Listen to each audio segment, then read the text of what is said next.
Welcome to Shakin Hands, where we provide the platform for entrepreneurs and thought leaders to share their stories in order to hopefully influence others to get out of the rat race and chase their own dreams.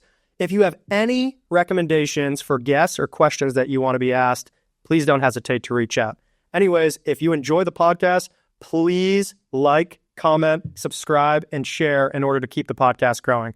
Otherwise, I'm your host, Jack Moran, and this is Shakin Hands.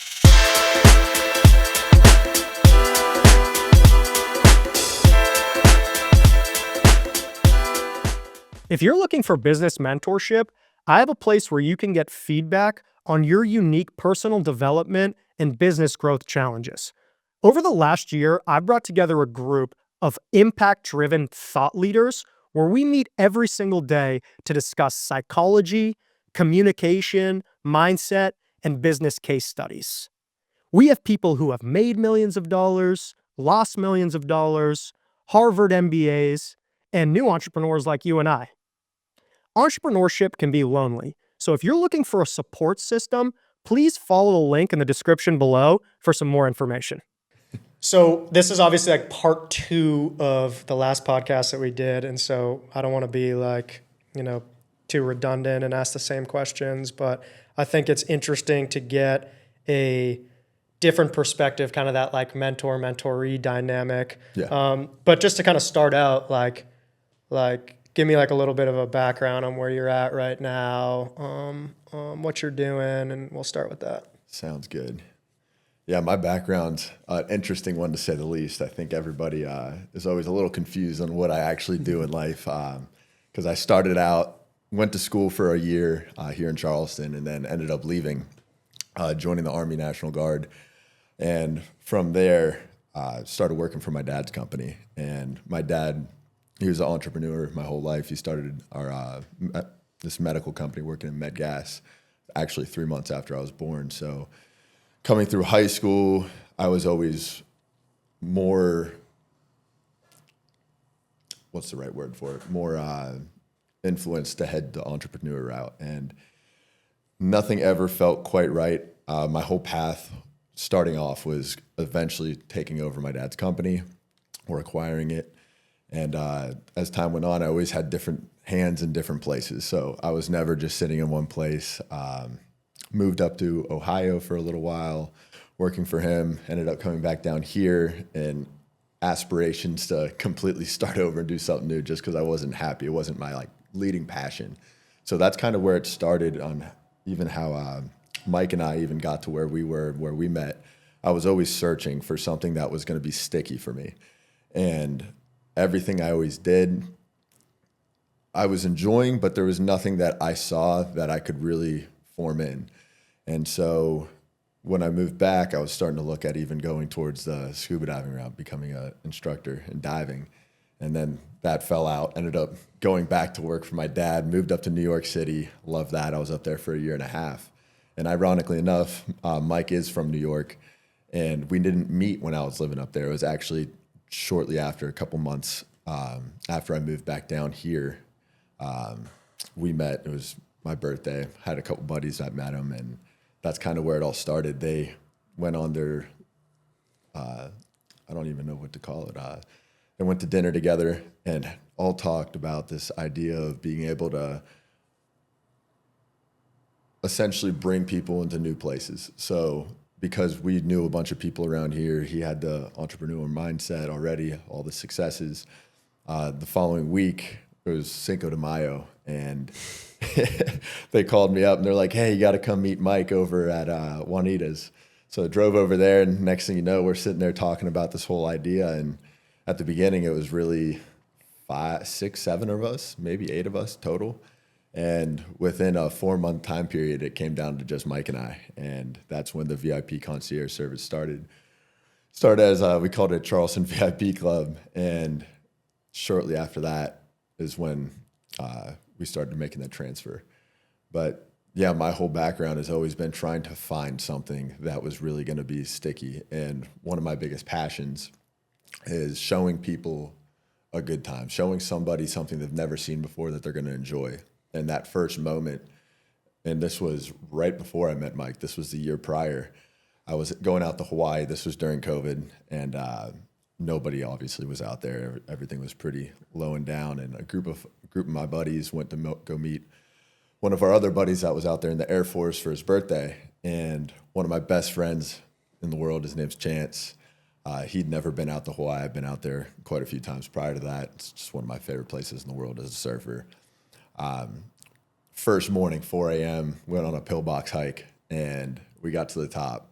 And I remember sitting there next to him, and I looked out, and I was like, remember us as kids? This is what we talked about. We're finally here. And he was just in awe, being able to look out on the ocean, seeing that sunrise coming over the Pacific. And that was one of the best feelings I've ever had in life, was just being able to show him this experience that I've already had that I knew he was going to love. And him just absolutely being in awe was phenomenal.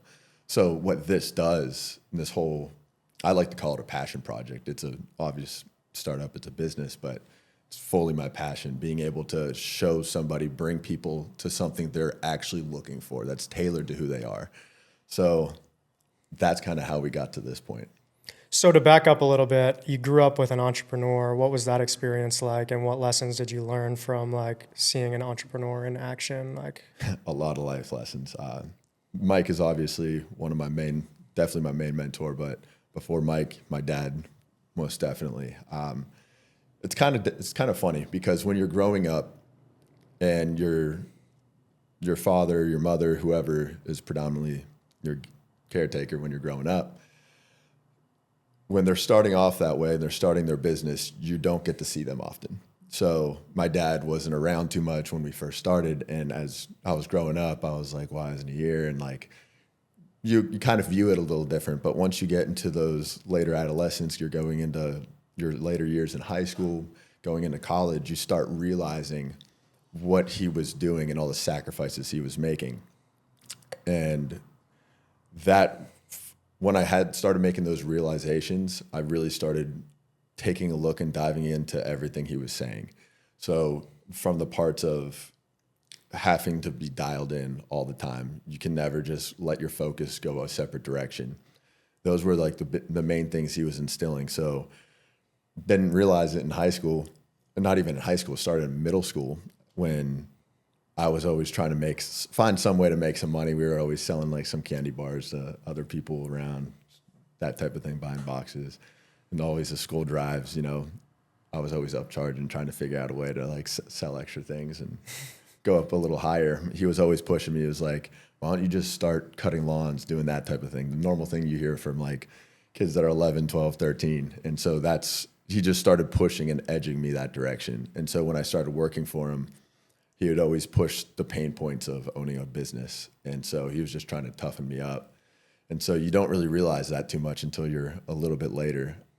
And so it was quite different growing up in that sense. He started out with absolutely nothing, born in a double-wide trailer with not much to it when I was first born. And then for him to be able to bring our family into something that he has now that's very successful, that's something where my number one drive has been given, is if my dad was able to start off with literally nothing. We were on food stamps, didn't even have money to go get ice cream. If he was able to take us from there and build this life for us to have, what can I do now that I was able to start with all this knowledge and everything he was able to give? What am I able to offer now? What can I build that to? What can I show my kids? What can I give back to my family? And that's kind of the number one pull of having a father that was entrepreneurial.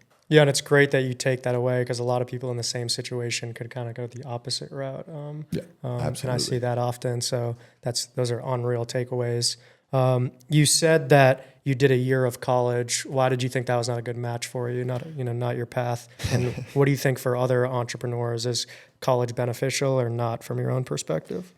I think it's subjective. If you're an entrepreneur and you're just trying to figure out what business, what line of work, what your passion is, I feel like college can be a distracting point at that point.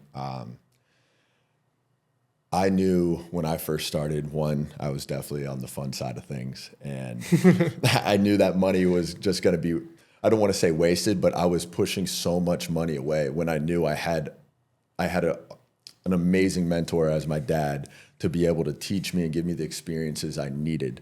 That, and I was already working in the medical space with him, so I knew no matter what the direction I was going to be going into. So my decision to leave was a mix of knowing that I already had a backing for experience. I was in a field that at the time I thought was going to be my career path. I was going to take over the company. I wanted to learn that. And I felt like wasting the time through college wouldn't help me learn my business further. That and having the inquisition to always want to go into the military, that was always a passion of mine. A lot of my family served either the Marines, Air Force, Army, and that was always something I wanted to do. So I felt like at that time, it was the number one option to do, get a bit more stabilization of my life and a little bit more of a well-rounded figure. That way, when I'm stepping into the next point in life, I would have a little bit more dedication, a little bit more focus, and discipline. So the military was a big aspect, but yeah, I think if you are wanting to be an entrepreneur, I think the number one thing to do is, I know it's easier said than done a lot of the times, but find a mentor. The mentor is the number one thing that's going to take you somewhere, especially in this generation. Find the drive, the purpose, and the passion of what you're going to do. Because there's nothing in this world that college is going to give you that true experience and mentorship is going to give you.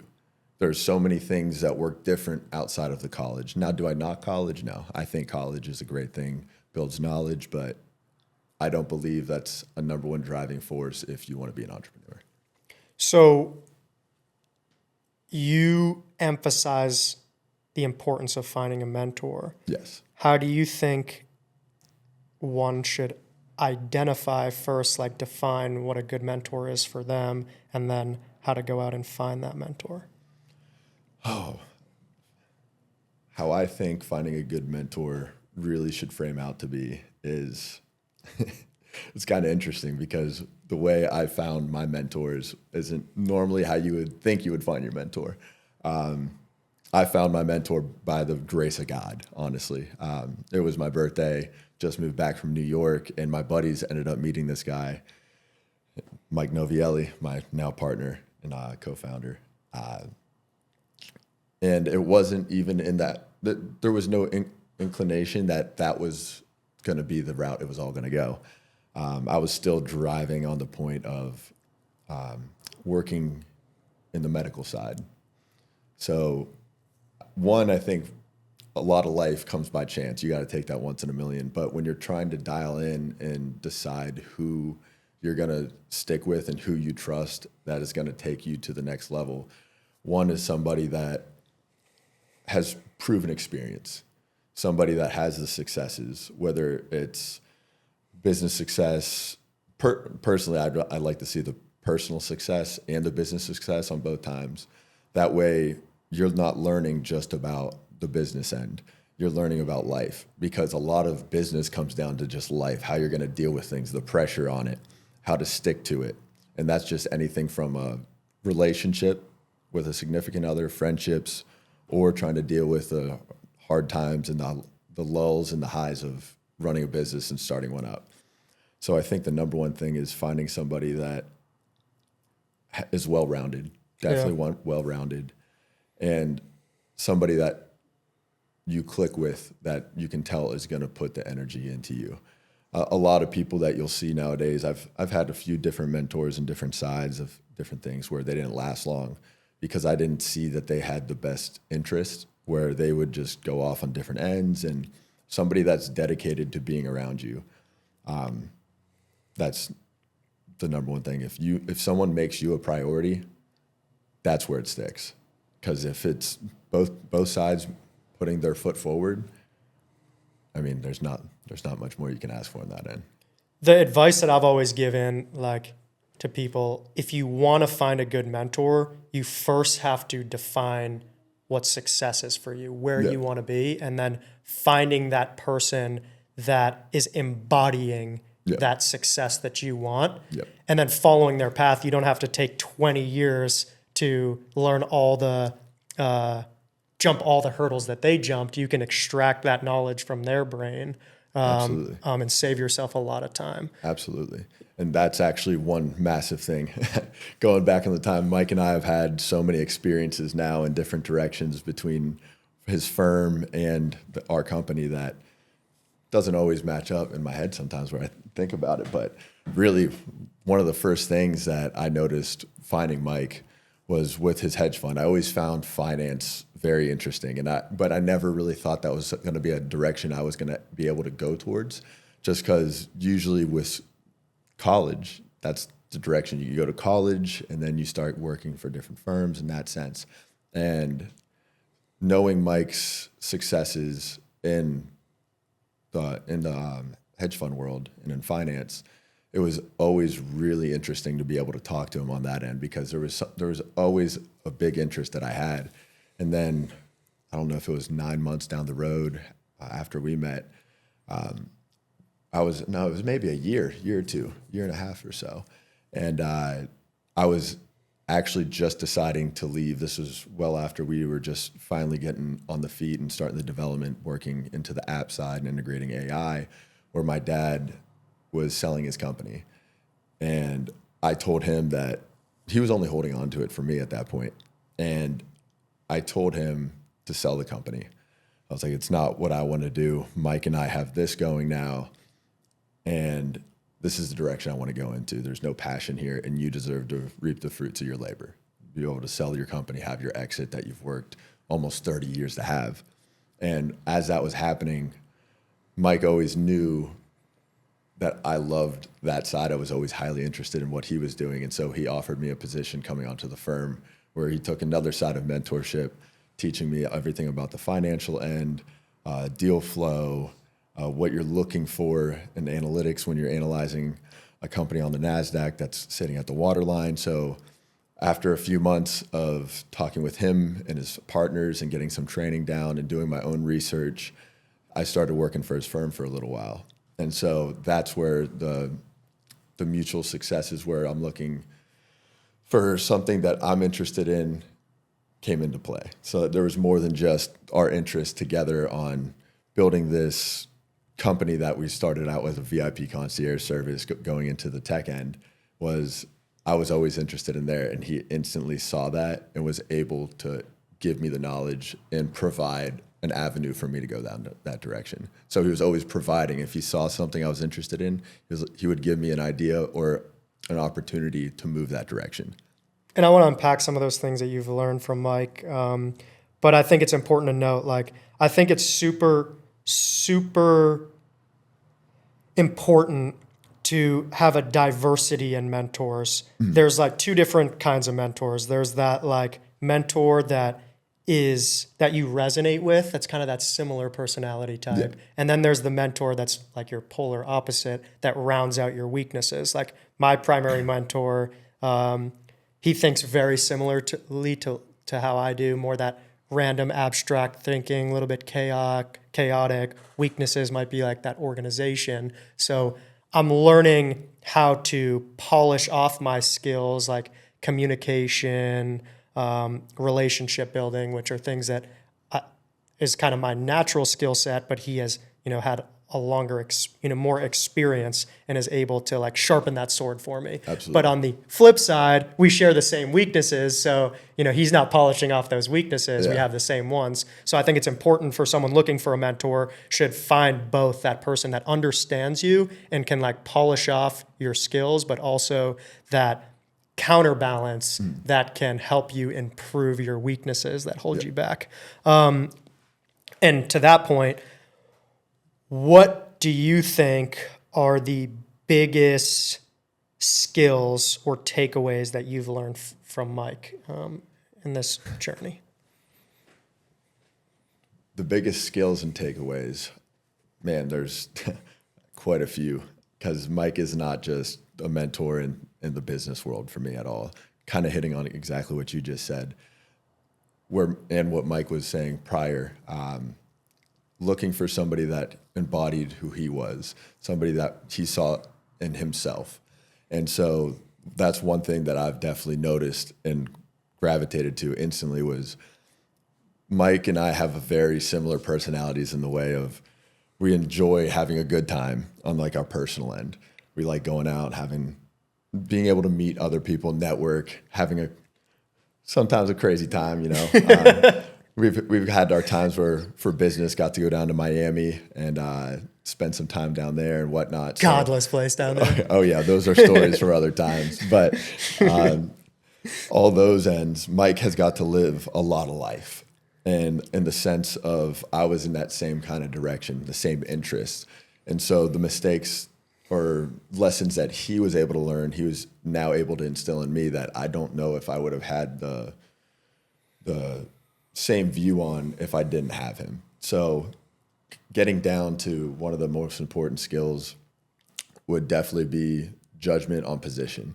So the people that you're going to put yourself around, the people that you're going to keep in that inner circle, where you're going to put that energy and where you're going to pull yourself back away from. When you're starting to go down a tangent into a wrong direction, being able to stop yourself and then take an outlook, take a moment and realize the moment you're in right now and redirect. There's a book that Mike introduced me to, and I think it's the most influential book I think anyone could really read. It's called The Power of Now. And there's been a lot of times where I was going through very hard times in the past couple of years, and being able to settle back in and get back on the saddle was directed from the advice he was giving me and pushing me towards just reading that book. Dialing in and knowing in the moment, all you have is this moment right here, right now. Because if you don't do that, you're going in a million different directions and it gets a little crazy. And that dials directly into business as well. When you're in a lull and you're getting frustrated and there's no movement going on because you're waiting for either the next round of investment to come in, or you're just sitting in a place where development isn't taking the leaps that you're wanting it to, you can get complacent very quickly. And realizing that things take time and sitting back and refocusing, I think is the most important skill that I got, hands down, 100%. Yeah, it's super profound, and that this is some like realization that I've become conscious of just recently. We've talked about in some recent episodes. Like my New Year's resolution this year was to be more intentional about my surroundings, especially with someone that like has the ADD tendencies. It's super easy to get distracted let things in your environment distracting you and taking you off your like higher purpose. And we do have the choice, we have that free will to have the discipline over what our now looks like. Yeah. And if you can be super intentional about what that environment is and make sure that all those things within that environment are contributing to that goal that you have, it's extremely powerful as opposed to being passive and not being intentional and having this like, then you become like the product of your environment, which if you have like these negatives or distracting things or things that are incongruent with that higher purpose or that goal, you know, in some way it's going to have an effect on you and like pull you in the wrong direction. Absolutely. Yeah, and as you say, ADD, ADHD, I am like the embodiment of ADD, ADHD. And you can see that through the times of everything I've done, because even before meeting Mike, as I was saying, I was always jumping around. With the military, I've been a bartender, I've been a VIP, nightlife manager. I've done so many different things, and I've always kind of let that define me in a sense of like, oh, I'm just trying to find what I want to do, but I have ADHD, so I just can't stay on one thing. I call it shiny object syndrome. Yeah, hands down, 100%. And that goes down to things like I'll get obsessed with jujitsu and Muay Thai, and then go back into surfing, and then I always jump around. But that's where the personal end came in, on dialing in and having that, wait a minute, don't let this define you. Realize that you have this moment right here and focus on what is important and then go to the next thing. That's why it all ties in together, is being able to stop yourself. Because if you just let yourself believe, because two different ways how you're going to become. One is the surroundings and the intention of what you're going to do. If you put yourself around those people that don't have the similar values and drive and mindset, then obviously you're going to become one of the five. But if you let yourself believe that you are just an ADHD kid, that you don't, it's just who I am, and you're just constantly jumping around. If you let yourself believe that, you're going to be that. So if you do both of those two things wrong, you're done. One fix is realizing what you have, realizing that moment, nothing's defining you. The only thing defining you is the choice that you're going to make. So if you can have that self-realization, that's where you'll find it. And there's definitely pros and cons to every personality type. There's tons of benefits from having that, shiny object syndrome. Like you definitely have like a wider spectrum of knowledge because you have all these different interests. You have a lot more energy. It leads to charisma and being more personable in that personality type. But then there's also weaknesses of that personality type as well. But my question is, what habits have you implemented in your life to counterbalance the weaknesses in your personality type in order to have more success and productivity? It sounds kind of funny and kind of cliche because you hear all these little things of like create a routine, this and that, make your bed every day. But it's truly the fact of the matter. You have to do that. So getting into a point where like you're waking up early every day, you start drinking water, you have your set routine. Like I wake up, first thing I do is step out of bed, put food in my dog's bowl, go jump in the shower real fast, read a couple pages. I'm big in my faith, so read my daily devotional, and then go to the gym. Have those things set. So having your place organized, having these little fine details is just the stepping stones to make sure everything else is put together. Because if everything else is chaotic, you're going to be chaotic. You can read somebody's state of mind pretty much by the way their place of living looks. And so if you keep yourself put together and you keep yourself on a regimen, that's going to drive you. Because how are you going to run a larger business or be able to even have a startup if you can't be put together? Yeah, my roommate, or not my roommate, my mentor, I remember him coming into like my car in the early days and seeing like trash in the car and being like, what the hell is this? Yeah. Like, you think anyone's going to give you money if you can't even organize your car? And that's been like a lesson that I've kept, because you realize, and it's a super good point that you made, like your external isn't, your environment is an externalization of your internal. Absolutely. So if there's chaos around you, like there's probably chaos within you. Yeah. Like I've always loved, reading about Steve Jobs, and the guy didn't even have furniture in some of his apartments. Absolutely. Because they were distractions that clouded that like natural stream of consciousness. That's interesting. Yeah. Yeah, it's crazy. And it's like, I mean, that's an extreme, but the more that you can, again, it's like the room's just a small example of that, but the more you can be intentional about that environment, it's a barometer, like Mike said, of like your internal state, which is super interesting. Where do you see, like within the company that you guys are founding, what is your value add to the company? Like, what's your skill set, and where do you find yourself, putting in the most time, and where do you get the most ROI for your energy? I think where I add the most value is really taking a step back, and we'll get into the big analytics and like the fine details of the coding behind everything with the AI, but having to step back and looking at the way it's framed out, the way the UI is going to look, how people are going to perceive it. I think that I'm offering more on the creative end, where most of our team is a don't want to date them, but a little bit older. And so I give the bit of the refresh, the things that what I see, I know everybody else my age and what our target market is really looking for. So being a part of our target market allows us to have a little bit more insight of what our people are looking for. Of course, we're doing different surveys and whatnot to make sure we have the right information, but being able to have an eye on it. Like if I see a color palette that I don't like, change that up. A little verbiage where things are kind of outdated, where now it would if it doesn't pique the interest of someone in the Gen Z, early millennial, then we can reframe it. So I think having that creative mind is where we sit, because I'm the VP of social strategy.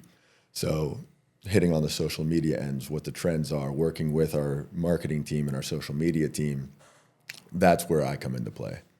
What do you think where do you think like older entrepreneurs are kind of missing the mark? You know, that they haven't had that experience or they haven't been immersed in this new culture. So what are the things that they're missing that you've been able to contribute and be like, you know, this is what's going on now with this younger audience? So with the younger audience coming in, as you know, like you can look at Facebook. Facebook is something that most people, even our age, doesn't really use anymore. Yep. That's more millennials pushing back older, 40s, 50s. And so that's what they're used to. And that's what they like and they enjoy because it's familiar. That's something that's taken them that way. Instagram is still in the younger audience. It's still prevalent.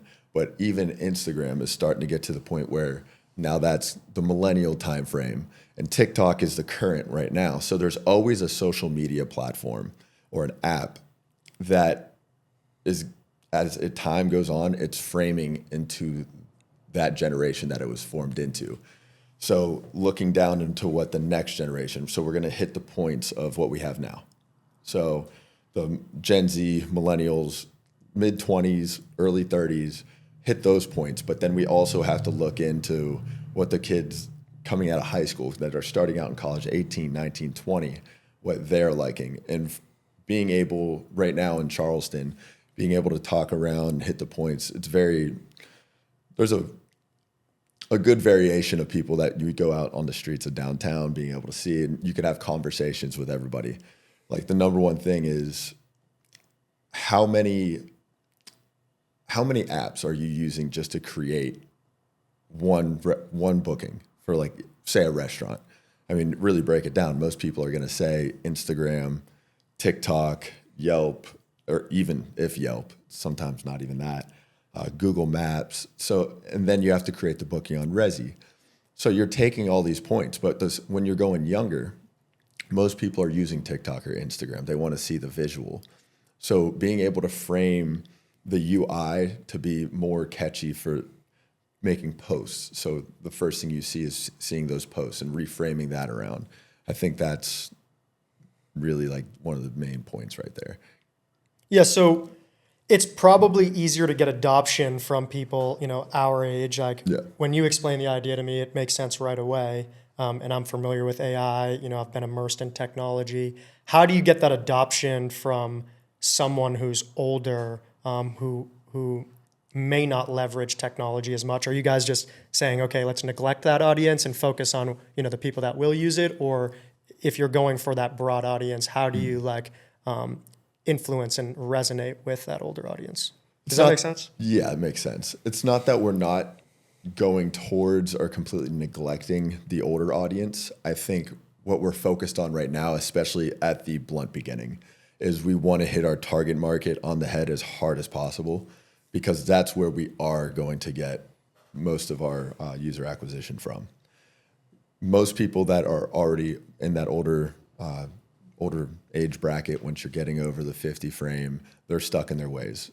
We can still be able to pull them over, but only because of the simplistic aspect. I think where our success is going to be coming from is the mid-20s. So being able to hit them with the Instagram ads, being able to have the social media campaigns and different events, and being able to sponsor the mid to larger sporting concerts, those types of things is what's going to drive people in more than anything else.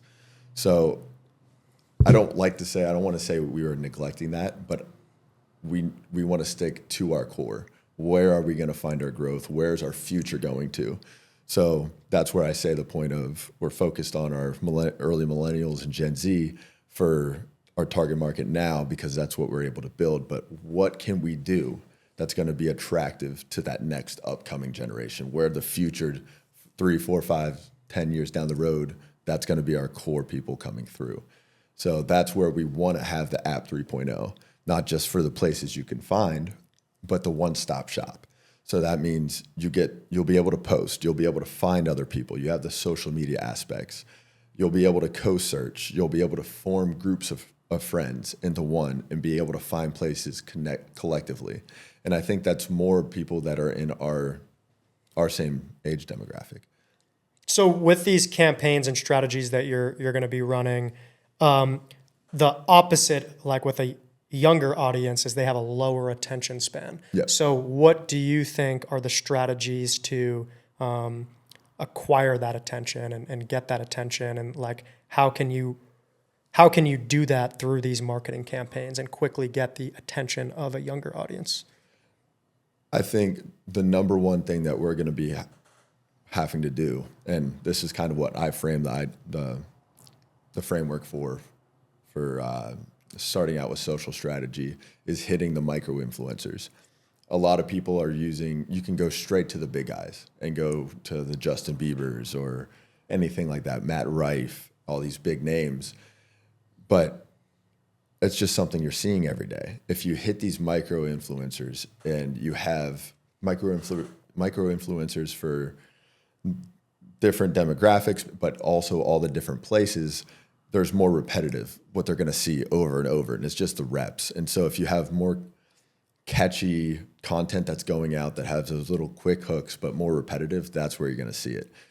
It's not so much of like, oh, the one big one. Okay, that's great. We just saw Matt Rife likes this thing. Doesn't really work that way. You saw it the one time.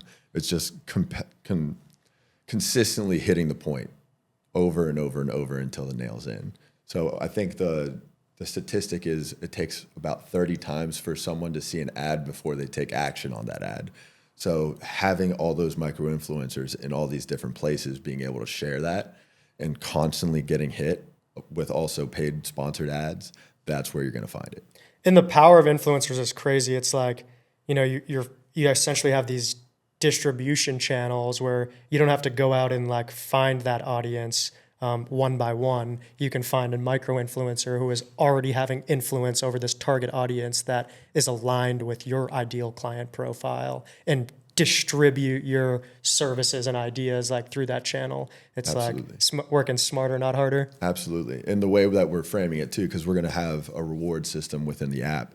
And so as awesome. A micro influencer comes in, we want them to be fully utilizing what they're able to bring in. So if people are coming in from their ads and they're using their code or whatever, now they're going to be able to get more rewards, more pay, and in the framework of that. So it's not just, oh, we're going to pay these micro influencers to essentially just share some content. No, it's going to be interactive. They'll be able to build their platforms on the other platforms, or their audience on the other platforms, because having our social media side to it, they're going to be able to build it there. So now they're building this platform as well, along with being able to cross share things to Instagram, TikTok, Facebook, what have you. And that's where the things get sticky. It's not just you're sitting there being able to book with us. That's just one attribute. That's where it all started. That's like the main point to it. But being able to also find other people that are like you, that's where it comes into play. Yeah, it's really smart how you're going about it with the influencers. Like you're aligning your incentives so they're compensated through success and through the growth of your company, as opposed to like just paying them a ticket and they're like, okay, I got my post out. Absolutely. They're going to make more money if they convert people. Absolutely. Yeah, it's we believe once we get people on the app, we're going to be sticky enough to where it's going to hold in, because you'll be able to see the posts of the places that people have gone. But you're also going to be able to find other people that have similar profiles to you. So say, I always like to say Milan. I always use Milan as an example, just because it's somewhere way crazy from here. And say you're flying out there and you're trying to find a restaurant. Restaurant, simple and easy. You can find day spas, golf courses, everything. But you don't know anything about it out there. So what it's going to give you is the most dialed in, personalized results for you for whatever you're looking for. But along with that, it'll be able to connect you with other people that have also been there, that have similar profiles, so you can have a firsthand account. So it's more than just a way of using AI to find places. It's also about finding new ways to connect people and have a firsthand account instead of just some random Yelp review that you have that you're able to see that may or may not align with the way you think or your personality is. Now you get a more trustworthy, dialed in way.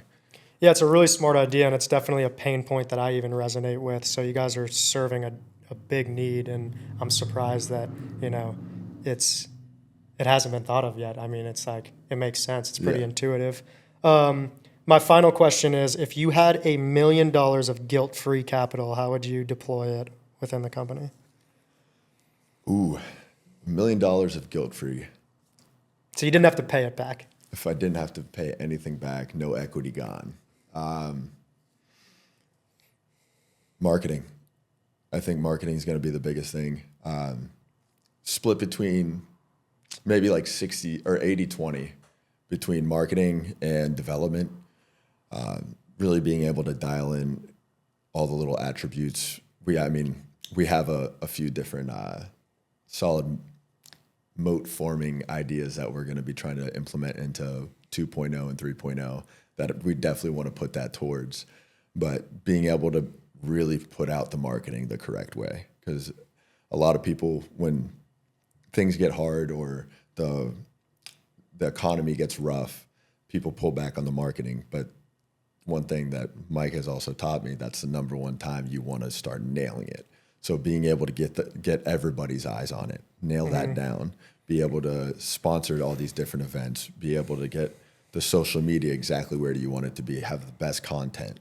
That's where I would put it towards as much as we possibly could. Yeah, and it's funny you say 80% marketing, 20% development. I tend to lean the same way, but there's the operational people who would say the exact opposite. But my philosophy is like, when you have that deal flow coming in from like being sales first, then it's a lot easier when you have that revenue or receivable or that attention. It's a lot easier to take risks on development and deploy capital, into that development. Whereas the opposite, the more operational person, spends all this money on the back end and on the structure of the company and on the product, and you don't even know if your audience likes it yet. So you're taking, in my opinion, more of a risk by doing that first as opposed to sales first. Absolutely, and specifically for where we are at with our company is that why I would say 80-20 is I trust our team. We have a very strong, well put together team that has a lot of experience and a lot of successes in all the fields that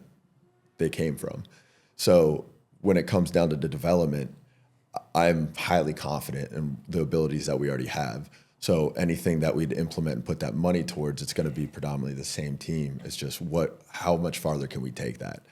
The marketing end, that's not so much us. That's stuff that we can create to like put out. But to be able to put all that out and have all these sponsorships and what have you, you have to have the capital to be able to do it. Yeah. But because I trust our team and we have a very well-versed, very, very skilled team, I'm very confident in the abilities that we already have. What's one piece of advice that you would give to new entrepreneurs or someone who wants to pursue a career in entrepreneurship? Realize everything takes time. Keep your head down. Great advice. And stay focused and to that moment you have right there, because you think it might take a year to do something. You might be able to throw something together in a few months. A lot of people quit at that point because they hit their first lull after 6 months. They get discouraged. No, keep your head down. Keep your head down and keep going, because we're 4 years into this. This is nothing what we thought it was going to be when we first met and we first started forming a VIP concierge service. We never expected to go into the AI field initially, right where we were sitting. So let the ideas come, let things come into fruition, and keep your head down. And you mentioned in the beginning of the podcast, like chasing that passion, and you love showing people a good time. I think that's so important to define where you're going to put that energy based on your passions, because when times get tough, if you're not congruent and aligned with the venture, and have an intellectual, and you're not intellectually stimulated by that idea, it's much more difficult to keep that focus and keep that attention and give that energy in those tough times, as opposed to doing something that you're already interested in. Absolutely. Find your passion, let it stick, and let it run. Because I guarantee you, on the AI end, if you can find your passion, you can put AI into it. AI is either going to use you, you're going to use it, or you're going to monetize it. You decide which direction that's going to go. So find your passion, stick with it, keep your head down, and try to put AI into it. Some great advice. Advice. If people want to find you, they're inspired by you, they want to learn more from you, they want to reach out to you, where can they find you? So our website is swiftsift.net. And then all of our social media handles are SwiftSift, all one word, all lowercase, same one across the whole board. My social media is JJBobby_. If you ever have any questions, DMs are wide open right there. Well, I appreciate you coming on. Your energy is infectious, and I'm looking forward to seeing this journey unfold for you guys. It's a great idea. Appreciate it. Thank you. Appreciate the time. All right.